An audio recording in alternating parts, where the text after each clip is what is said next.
Hindi film industry के पहले superstar Ashok Kumar का जन्म 13 अक्टूबर 1911 में हुआ था। अशोक के पिता कुंजीलाल गांगुली एक वकील थे, जबकि उनकी मां एक गृहिणी थी।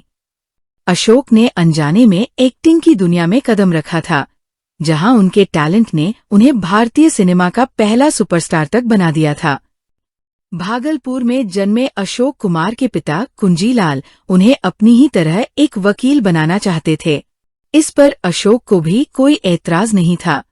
वकालत करने के लिए कुंजीलाल ने अशोक के एडमिशन के लिए आवेदन दिया था। हालांकि जब एग्जाम हुए तो अशोक फेल हो गए। पिता के डर से अशोक अगले एग्जाम तक छिपने के लिए अपनी बहन सती देवी के घर मुंबई चले गए। सती देवी के पति शशाधर मुखर्जी बॉम्बे टॉकीज में एक बड़े पद में थे। अशोक ने खर्च चलाने के लिए शशाधर से उनकी बॉम्बे टॉकीज में नौकरी लगवाने की गुजारिश की, जिसके बाद उन्हें बॉम्बे टॉकीज के लैबोरेटरी असिस्टेंट के पद पर नौकरी मिल गई। ये बात 1930 के शुरुआत की थी, जब अशोक को सैलरी के रूप में 3 महीने के 75 रुपए मिले करते थे। उस समय के मुताबिक ये बहुत ज्यादा थे। समय बीतते हुए अशोक का अपने पद पर मन लग गया और वो पिता को वकालत ना करने के लिए मनाने में लग गए। हालांकि ये आसान नहीं था। 1936 की फिल्म जीवन नया की शूटिंग लगभग पूरी हो चुकी थी। फिल्म के डायरेक्टर फ्रांज ऑस्टिन का मानना था कि अशोक का लुक हीरो का नहीं है, लेकिन उनकी बात बॉम्बे टॉकीज के मालिक के आगे कट गई और अशोक फिल्म के हीरो बन गए। पहली फिल्म से पहले अशोक अपने जन्म के समय मिले नाम कुमुदलाल गांगुली से पहचाने जाते थे, लेकिन फिल्म के दौरान उन्हें स्क्रीन नेम अशोक कुमार दिया गया। उस समय फिल्म इंडस्ट्री का हिस्सा होना शर्मिंदगी की बात समझी जाती थी।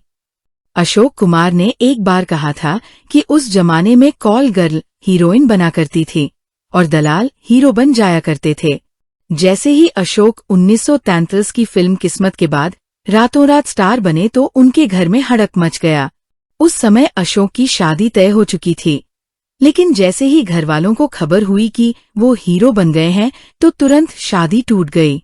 अशोक की मां खूब रोई और पिता नौकरी के कागज लेकर नागपुर पहुंच गए।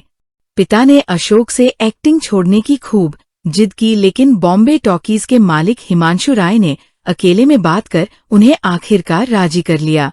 साल 1943 में रिलीज हुई फिल्म किस्मत में Ashok Kumar anti hero role में थे। फिल्म ने 1 करोड़ का बॉक्स ऑफिस कलेक्शन किया था, जो हिंदी फिल्म इंडस्ट्री की इतनी कमाई करने वाली पहली फिल्म थी।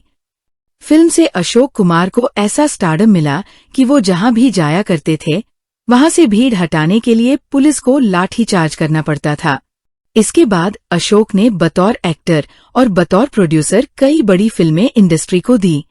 अशोक कुमार के छोटे भाई किशोर इंडस्ट्री के सबसे बेहतरीन सिंगर बनकर उभरे थे। दोनों के बीच खूब प्यार था। किशोर कुमार का निधन दुर्भाग्य से बड़े भाई अशोक के जन्मदिन के दिन 13 अक्टूबर 1987 में हुआ था। छोटे भाई के निधन से अशोक को ऐसा सदमा लगा कि उन्होंने हमेशा के लिए अपना जन्मदिन मनाना छोड़ दिया।